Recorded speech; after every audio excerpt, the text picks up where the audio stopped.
The annual town meeting that was scheduled for Monday night has been postponed to May 28th. Residents will be asked if they will support a tax hike to bail the town out of a budget crisis that threatens dozens of school employee jobs and cutbacks in public safety for the fiscal year starting July 1st.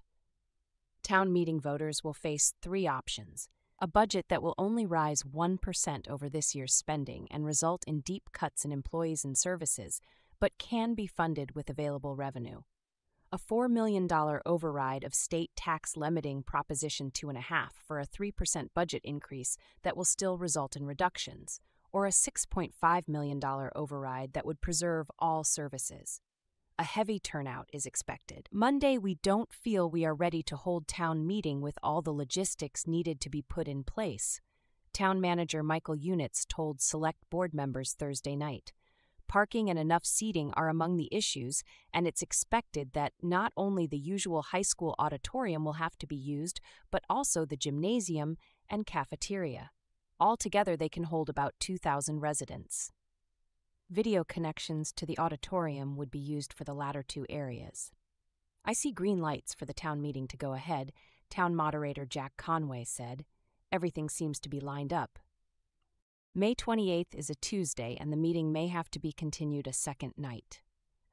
Select Board Chair Stephen Hornsby suggested holding the meeting on a Saturday, as has been done in the past, and would allow all business to wrap up on one date.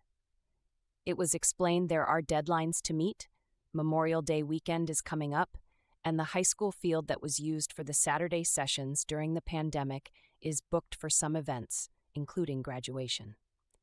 Board member Kevin Snyder suggested starting the meeting earlier than normal to try to keep the session to one night, and that is being looked into. We definitely should allow people to register earlier, Conway said. Besides approving the new meeting date, select board members Thursday also voted to cancel a June 8th special election that was going to be held. New board member Roger Marson said his earlier intention for the date was to have the election before a rescheduled town meeting. "I'd like that to not even be reconsidered anymore," Marson said. It was agreed to wait to see what the town meeting vote is, as an election won't be needed if an override isn't supported at town meeting. An election would make no sense, Marson said. We don't know what's going to be approved at town meeting.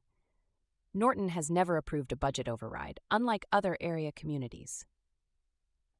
My name is Ellie, and I thank you for joining me with this town meeting update.